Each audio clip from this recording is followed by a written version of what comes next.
बिस्मिल्लाहिर्रहमानिर्रहीम। हकीम सैयद अली अल हुसैनी का सब बहन भाइयों को सलाम पहुँचे। नाज़रीन, आज 4 रमज़ान है, तो रोज़े के बारे में डेली मैं अपने तिब्बी नुक्ते नज़र से बात करता हूँ। नाज़रीन, आज मैं मशरूबात के हवाले से अपनी तिब्बी राय पेश करता हूँ। अफ्तारी के वक्त ठंडे मशरूबात और वो मशरूबात जिनमें केमिकल मिले होते हैं, नाज़रीन, वो इंसान का मैदा, आंतों, एसाब, उज़लात और गुद्दत में सोज़श पैदा करते हैं।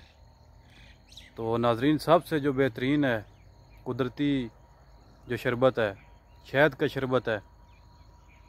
और अगर आप दूध और पानी बराबर मिलाकर उसमें अदरक का पानी डाल लें, चीनी हस्बा ज़ायका डालकर पिएं, तो बेहतरीन शरबत है। इसी तरह नाज़रीन, फलों का ताज़ा रस निकाल कर पिएं तो सेहत के लिए मुफीद है। अगर फ़कत सादा पानी मुयस्सर हो तो वो भी सेहत के लिए मुफीद है।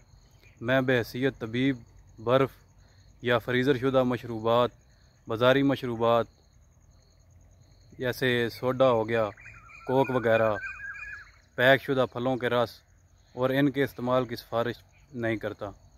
और नाज़रीन, आज मैं आपको एक हज़रत अली का फरमान सुनाता हूँ। उनके पास एक बंदा गया, वो कहता है कि या अली, आप मुझे कोई ऐसा नुस्खा बताएं कि मैं बीमार ना हूँ, सारी ज़िंदगी तंदुरुस्त रहूँ। तो मौला ने उसे कहा कि आप ऐसे करो कि रमज़ान के जो रोज़े होते हैं वो पूरे रोज़े रखो, और अफ्तारी के वक्त रोज़ा हमेशा नीम गर्म पानी और खजूर से अफ्तार करो, तो तुम ज़िंदगी में कभी भी बीमार नहीं होगे। नाज़रीन, ये था आज का मैसेज। ये मैसेज ज़्यादा से ज़्यादा शेयर करें। अगर पसंद आए तो सब्सक्राइब भी कर दें, बेल का आइकन भी दबा दें ताकि हर वीडियो आप तक पहुंच सके। अल्लाह हम सब का आमीन नासर हो। खुदा हाफिज़।